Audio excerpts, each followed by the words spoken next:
بسم اللہ الرحمن الرحیم۔ ان اللہ و ملائکتہ یصلون علی النبی یا ایہا الذین آمنوا صلوا علیہ وسلموا تسلیما۔ اللہم صلی علی محمد بعدد کل داء و دواء وبارک وسلم۔ اللہم صلی علی محمد کما تحب و ترضی لہ۔ اللہم صلی علی محمد وعلی آل محمد۔ حضرت ابو ہریرہ رضی اللہ تعالیٰ عنہ فرماتے ہیں کہ میں نے رسول اللہ صلی اللہ علیہ وآلہ وسلم کو یہ ارشاد فرماتے ہوئے سنا، لوگ ہمیشہ اللہ تعالیٰ کی ذات کے بارے میں ایک دوسرے سے پوچھتے رہیں گے یہاں تک کہ یہ کہا جائے گا کہ اللہ تعالیٰ نے ساری مخلوق کو پیدا کیا ہے، لیکن اللہ تعالیٰ کو کس نے پیدا کیا؟ نعوذ باللہ۔ جب لوگ یہ بات کہیں تو تم یہ کلمات کہو، بسم اللہ الرحمن الرحیم، قل هو اللہ احد اللہ الصمد لم یلد ولم یولد ولم یکن لہ کفوا احد۔ اللہ تعالیٰ ایک ہیں، اللہ تعالیٰ کسی کے محتاج نہیں، سب ان کے محتاج ہیں۔ نہ اللہ تعالیٰ کی کوئی اولاد ہے اور نہ وہ کسی سے پیدا ہوئے، اور نہ کوئی اللہ تعالیٰ کا ہمسر ہے۔ پھر اپنے بائیں جانب 3 مرتبہ پھٹکار دے اور اللہ تعالیٰ سے شیطان مردود کی پناہ مانگے۔ حضرت ابو ہریرہ رضی اللہ تعالیٰ عنہ سے روایت ہے کہ رسول پاک صلی اللہ علیہ وآلہ وسلم حدیث قدسی میں اپنے رب کا یہ ارشاد مبارک نقل فرماتے ہیں، آدم کا بیٹا مجھے تکلیف دینا چاہتا ہے، زمانہ کو برا بلا کہتا ہے، حالانکہ زمانہ کچھ نہیں، وہ تو میں ہی ہوں، میرے ہی ہاتھ میں زمانے کے تمام معاملات ہیں، میں جس طرح چاہتا ہوں رات اور دن کو گردش دیتا ہوں۔ حضرت موسیٰ اشعری رضی اللہ تعالیٰ عنہ سے روایت ہے کہ رسول پاک صلی اللہ علیہ وآلہ وسلم نے ارشاد فرمایا، تکلیف دہ بات سن کر اللہ تعالیٰ سے زیادہ برداشت کرنے والا کوئی نہیں۔ مشرکین اس کے لیے بیٹا ثابت کرتے ہیں اور پھر بھی وہ انہیں عافیت دیتا ہے اور روزی عطا کرتا ہے۔ بخاری شریف۔ حضرت ابو ہریرہ رضی اللہ تعالیٰ عنہ روایت کرتے ہیں کہ نبی کریم صلی اللہ علیہ وآلہ وسلم نے ارشاد فرمایا، جب اللہ تعالیٰ نے مخلوق کو پیدا کیا تو لوح محفوظ میں یہ لکھ دیا، میری رحمت میرے غصہ سے بڑی ہوئی ہے۔ یہ تحریر اللہ تعالیٰ کے پاس عرش پر موجود ہے۔ حضرت ابو ہریرہ رضی اللہ تعالی عنہ رسول پاک صلی اللہ علیہ وآلہ وسلم سے روایت کرتے ہیں کہ آپ صلی اللہ علیہ وآلہ وسلم نے ارشاد فرمایا، اگر مومن کو اس سزا کا صحیح علم ہو جائے جو اللہ تعالیٰ کے یہاں نافرمانوں کے لیے ہے تو اس کی جنت کی کوئی امید نہ رکھے، اور اگر کافر کو اللہ تعالیٰ کی اس رحمت کا صحیح علم ہو جائے جو اللہ تعالیٰ کے یہاں ہے تو اس کی جنت سے کوئی نا امید نہ ہو۔ حضرت ابو ہریرہ رضی اللہ تعالی عنہ رسول پاک صلی اللہ علیہ وآلہ وسلم سے روایت فرماتے ہیں کہ اللہ تعالیٰ کے یہاں 100 رحمتیں ہیں، اس نے ان میں سے ایک رحمت جنوں انس جانوروں اور کیڑے مکوڑوں کے درمیان اتاری ہے، اسی ایک حصہ کی وجہ سے وہ ایک دوسرے پر نرمی اور رحم کرتے ہیں، اسی کی وجہ سے وحشی جانور اپنے بچے پر شفقت کرتا ہے، اور اللہ تعالیٰ نے 99 رحمتوں کو قیامت کے دن کے لیے رکھا کہ ان کے ذریعے اپنے بندوں پر رحم فرمائیں گے۔ ایک روایت میں ہے کہ جب قیامت کا دن ہوگا اللہ تعالیٰ اپنی ان 99 رحمتوں کو اس دنیوی رحمت کے ساتھ ملا کر مکمل فرمائیں گے، پھر 100 کی 100 رحمتوں کے ذریعے اپنے بندوں پر رحم فرمائیں گے۔ حضرت عمر بن خطاب رضی اللہ تعالی عنہ روایت فرماتے ہیں کہ رسول پاک صلی اللہ علیہ وآلہ وسلم کے پاس کچھ قیدی لائے گئے، ان میں ایک عورت پر نظر پڑی جو اپنا بچہ تلاش کرتی پھر رہی تھی۔ جو ہی اسے بچہ ملا اس نے اسے اٹھا کر اپنے پیٹ سے لگایا اور دودھ پلایا۔ نبی کریم صلی اللہ علیہ وآلہ وسلم نے ہم سے مخاطب ہو کر فرمایا، تمہارا کیا خیال ہے، یہ عورت اپنے بچے کو آگ میں ڈال سکتی ہے؟ ہم نے عرض کیا اللہ کی قسم نہیں، خصوصاً جب کہ اسے بچے کو آگ میں نہ ڈالنے کی قدرت بھی ہے، کوئی مجبوری نہیں اس پر۔ آپ صلی اللہ علیہ وآلہ وسلم نے ارشاد فرمایا، یہ عورت اپنے بچے پر جتنا رحم و پیار کرتی ہے، اللہ تعالیٰ اپنے بندوں پر اس سے کہیں زیادہ رحم و پیار کرتے ہیں۔ مسلم بخاری ہے۔ حضرت ابو ہریرہ رضی اللہ تعالیٰ عنہ فرماتے ہیں کہ ایک مرتبہ رسول پاک صلی اللہ علیہ وآلہ وسلم نماز کے لیے کھڑے ہوئے، ہم بھی آپ کے ساتھ کھڑے ہو گئے۔ ایک دیہات کے رہنے والے نو مسلم نے نماز میں ہی کہا، اے اللہ، صرف مجھ پر اور محمد صلی اللہ علیہ وآلہ وسلم پر رحم کر، ہمارے ساتھ کسی اور پر رحم نہ کر۔ جب آپ نے سلام پھیرا تو اس دیہات کے رہنے والے سے فرمایا، تم نے بڑی وسیع چیز کو تنگ کر دیا، گھبراؤ نہیں، رحمت تو اتنی ہے کہ سب پر چھا جائے، پھر بھی تنگ نہ ہو، تم ہی اسے تنگ سمجھ رہے ہو۔ حضرت ابو ہریرہ رضی اللہ تعالیٰ عنہ روایت کرتے ہیں کہ رسول پاک صلی اللہ علیہ وآلہ وسلم نے ارشاد فرمایا، اس ذات کی قسم جس کے قبضہ میں محمد صلی اللہ علیہ وآلہ وسلم کی جان ہے، لوگوں میں سے کوئی شخص خواہ وہ یہودی ہو یا نصرانی، ایسا نہیں جو میری نبوت کی خبر سنے پھر اس دین پر ایمان نہ لائے جس کو دے کر مجھے بھیجا گیا ہے، اور اسی حال پر مر جائے تو یقیناً وہ دوزخیوں میں ہوگا۔ حضرت جابر بن عبداللہ رضی اللہ تعالی عنہما فرماتے ہیں کہ کچھ فرشتے نبی کریم صلی اللہ علیہ وآلہ وسلم کے پاس اس وقت آئے جب کہ آپ سو رہے تھے۔ فرشتوں نے آپس میں کہا، آپ سوئے ہوئے ہیں؟ کسی فرشتے نے کہا، آنکھیں سو رہی ہیں لیکن دل تو جاگ رہا ہے۔ پھر آپس میں کہنے لگے، تمہارے ان ساتھی محمد صلی اللہ علیہ وآلہ وسلم کے بارے میں ایک مثال ہے، اس کو ان کے سامنے بیان کرو۔ دوسرے فرشتوں نے کہا، وہ تو سو رہے ہیں، لہٰذا بیان کرنے سے کیا فائدہ؟ ان میں سے بعض نے کہا، بے شک آنکھیں سو رہی ہیں لیکن دل تو جاگ رہا ہے۔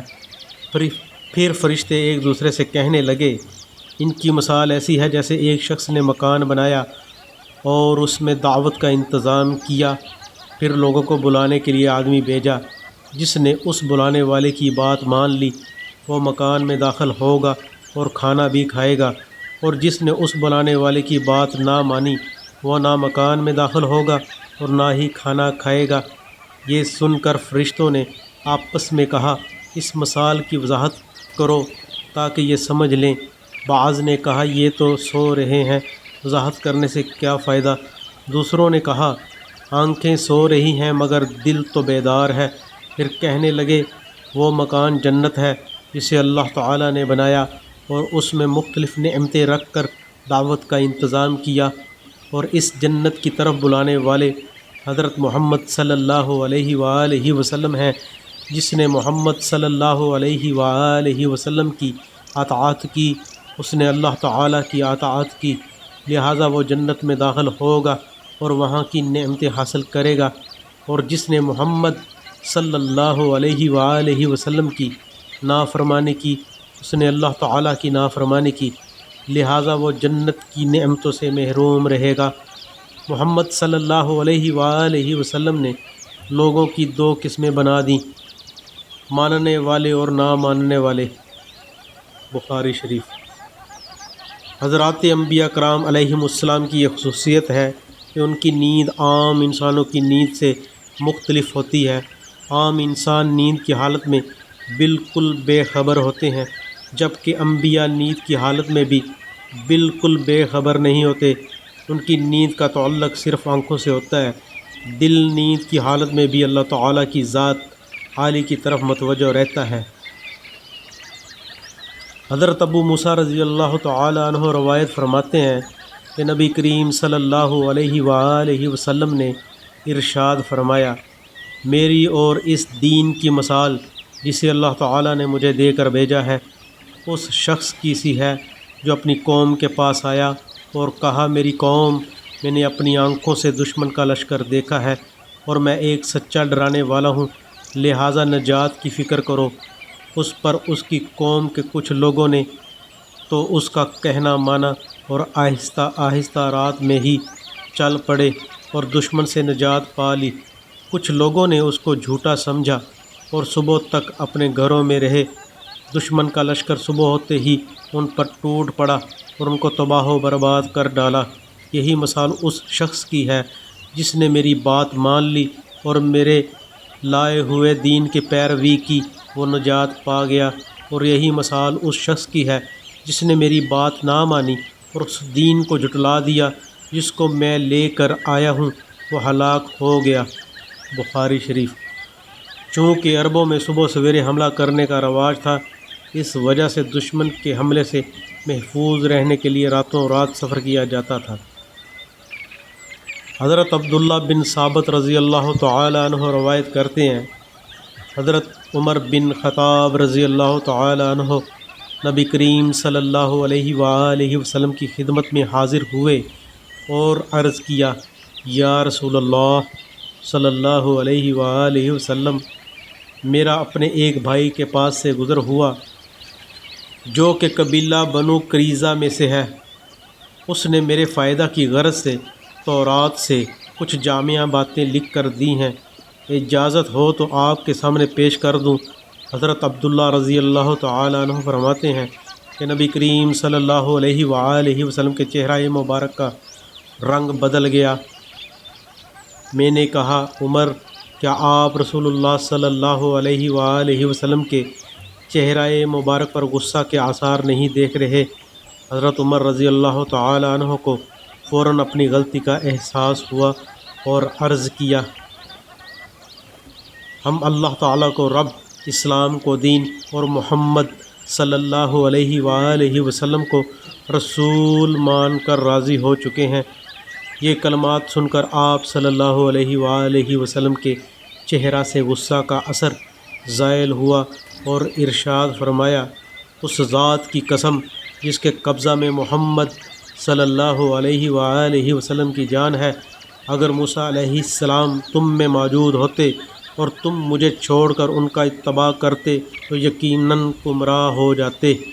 امتوں میں سے تم میرے حصے میں آئے ہو اور نبیوں میں سے میں تمہارے حصے میں آیا ہوں، لہٰذا تمہاری کامیابی میری ہی اتباع میں ہے۔ مسند احمد۔ حضرت ابو ہریرہ رضی اللہ تعالی عنہ سے روایت ہے کہ رسول پاک صلی اللہ علیہ وآلہ وسلم نے ارشاد فرمایا، میری ساری امت جنت میں جائے گی سوائے ان لوگوں کے جو انکار کر دیں۔ صحابہ رضی اللہ تعالی عنہم نے دریافت کیا، یا رسول اللہ، جنت میں جانے سے کون انکار کر سکتا ہے؟ آپ صلی اللہ علیہ وآلہ وسلم نے جواب میں ارشاد فرمایا، جس نے میری اطاعت کی وہ جنت میں داخل ہوا، اور جس نے میری نافرمانی کی یقیناً اس نے جنت میں جانے سے انکار کر دیا۔ حضرت عبداللہ بن عمرو رضی اللہ تعالی عنہ سے روایت ہے کہ رسول پاک صلی اللہ علیہ وآلہ وسلم نے ارشاد فرمایا، کوئی شخص اس وقت تک کامل ایمان والا نہیں ہو سکتا جب تک کہ اس کی نفسانی چاہتیں اس دین کے تابع نہ ہو جائیں جس کو میں لے کر آیا ہوں۔ حضرت انس بن مالک رضی اللہ تعالی عنہ سے روایت ہے کہ رسول پاک صلی اللہ علیہ وآلہ وسلم نے مجھے ارشاد فرمایا، میرے بیٹے، اگر تم صبح و شام ہر وقت اپنے دل کی یہ کیفیت بنا سکتے ہو کہ تمہارے دل میں کسی کے بارے میں ذرا بھی کھوٹ نہ ہو تو ضرور ایسا کرو۔ پھر آپ صلی اللہ علیہ وآلہ وسلم نے فرمایا، میرے بیٹے، یہ بات میری سنت میں سے ہے، اور جس نے میری سنت کو زندہ کیا اس نے مجھ سے محبت کی، اور جس نے مجھ سے محبت کی وہ میرے ساتھ جنت میں ہوگا۔ ترمذی شریف۔ حضرت مالک بن انس رحمۃ اللہ علیہ فرماتے ہیں کہ مجھے یہ روایت پہنچی ہے کہ رسول پاک صلی اللہ علیہ وآلہ وسلم نے ارشاد فرمایا، میں نے تمہارے پاس دو چیزیں چھوڑی ہیں، جب تک تم ان کو مضبوطی سے پکڑے رہو گے ہرگز گمراہ نہیں ہوگے، وہ اللہ تعالیٰ کی کتاب اور اس کے رسول کی سنت ہے۔ حضرت ارباز بن ساریہ رضی اللہ تعالی عنہ روایت فرماتے ہیں کہ رسول پاک صلی اللہ علیہ وآلہ وسلم نے ہمیں ایک دن صبح کی نماز کے بعد ایسے مؤثر انداز میں نصیحت فرمائی کہ آنکھوں سے آنسو جاری ہو گئے اور دلوں میں خوف پیدا ہو گیا۔ ایک شخص نے عرض کیا، یہ تو رخصت ہونے والے کی نصیحت معلوم ہوتی ہے، پھر آپ ہمیں کس چیز کی وصیت فرماتے ہیں؟ آپ صلی اللہ علیہ وآلہ وسلم نے ارشاد فرمایا، میں تمہیں اللہ تعالیٰ سے ڈرتے رہنے کی اور امیر کی بات سننے اور ماننے کی وصیت کرتا ہوں، اگرچہ وہ امیر حبشی غلام ہو۔ تم میں جو میرے بعد زندہ رہے گا وہ بہت اختلافات دیکھے گا۔ تم دین میں نئی نئی باتیں پیدا کرنے سے بچو، کیونکہ ہر نئی بات گمراہی ہے۔ لہٰذا تم ایسا زمانہ پاؤ تو میری اور ہدایت یافتہ خلفائے راشدین کی سنت کو لازم پکڑو اور اس کو دانتوں سے مضبوطی کے ساتھ تھامے رکھو۔ ترمذی۔ حضرت عبداللہ بن عباس رضی اللہ تعالی عنہما سے روایت ہے کہ رسول پاک صلی اللہ علیہ وآلہ وسلم نے ایک شخص کے ہاتھ میں سونے کی انگوٹھی دیکھی تو آپ نے اسے اتار کر پھینک دیا اور فرمایا، اتنی تعجب کی بات ہے کہ تم میں سے کوئی شخص آگ کے انگارے کو اپنے ہاتھ میں رکھنا چاہتا ہے، یعنی جو شخص اپنے ہاتھوں میں سونے کی کوئی چیز پہنے گا اس کا ہاتھ دوزخ میں چلا جائے گا۔ رسول اللہ صلی اللہ علیہ وآلہ وسلم کے تشریف لے جانے کے بعد اس شخص سے کہا گیا، اپنی انگوٹھی لے لو، اس کو بیچ کر یا ہدیہ کر کے اس سے فائدہ اٹھا لو۔ اس نے جواب دیا، اللہ کی قسم نہیں، جس چیز کو رسول پاک صلی اللہ علیہ وآلہ وسلم نے پھینک دیا ہو میں اس کو کبھی نہیں اٹھاؤں گا۔ مسلم شریف۔ حضرت انس بن مالک رضی اللہ تعالی عنہ سے روایت ہے کہ ایک شخص نے نبی کریم صلی اللہ علیہ وآلہ وسلم سے پوچھا، قیامت کب آئے گی؟ آپ نے ارشاد فرمایا، قیامت کے لیے تم نے کیا تیار کر رکھا ہے؟ اس نے عرض کیا، میں نے قیامت کے لیے نہ تو زیادہ نفلی نمازیں نہ زیادہ نفلی روزے تیار کیے ہیں اور نہ زیادہ صدقہ۔ ہاں ایک بات ہے کہ اللہ تعالیٰ اور ان کے رسول سے محبت رکھتا ہوں۔ آپ صلی اللہ علیہ وآلہ وسلم نے ارشاد فرمایا، تو پھر قیامت میں تم انہی کے ساتھ ہوگے جن سے تم نے دنیا میں محبت رکھی۔ بخاری شریف۔ حضرت ابو ہریرہ رضی اللہ تعالی عنہ سے روایت ہے کہ رسول پاک صلی اللہ علیہ وآلہ وسلم نے ارشاد فرمایا، مجھے 6 چیزوں کے ذریعے دیگر انبیاء علیہ السلام پر فضیلت دی گئی ہے۔ مجھے جامع کلمات عطا کیے گئے، رعب کے ذریعے میری مدد کی گئی، اللہ تعالیٰ دشمنوں کے دل میں میرا رعب اور خوف پیدا فرما دیتے ہیں، مال غنیمت میرے لیے حلال بنا دیا گیا، پچھلی امتوں میں مال غنیمت کا استعمال لوگوں کے لیے جائز نہ تھا، آگ آ کر اسے جلا دیتی تھی، ساری زمین کو میرے لیے مسجد یعنی نماز پڑھنے کی جگہ بنا دیا گیا، پچھلی امتوں میں عبادت صرف مخصوص جگہوں میں ادا ہو سکتی تھی اور ساری زمین کی مٹی کو میرے لیے پاک بنا دیا گیا، تیمم کے ذریعے بھی پاکی حاصل کی جا سکتی ہے، ساری مخلوق کے لیے مجھے نبی بنا کر بھیجا۔ آپ صلی اللہ علیہ وآلہ وسلم سے پہلے انبیاء کو خاص طور پر ان کی اپنی ہی قوم کی طرف بھیجا جاتا تھا، نبوت اور رسالت کا سلسلہ مجھ پر ختم کیا گیا، یعنی اب آپ صلی اللہ علیہ وآلہ وسلم کے بعد کوئی نبی اور رسول نہیں آئے گا۔ مسلم شریف۔ رسول اللہ صلی اللہ علیہ وآلہ وسلم کا ارشاد، مجھے جامع کلمات عطا کیے گئے ہیں، اس کا مطلب یہ ہے کہ مختصر الفاظ پر مشتمل چھوٹے جملوں میں بہت سے معنی موجود ہوتے ہیں۔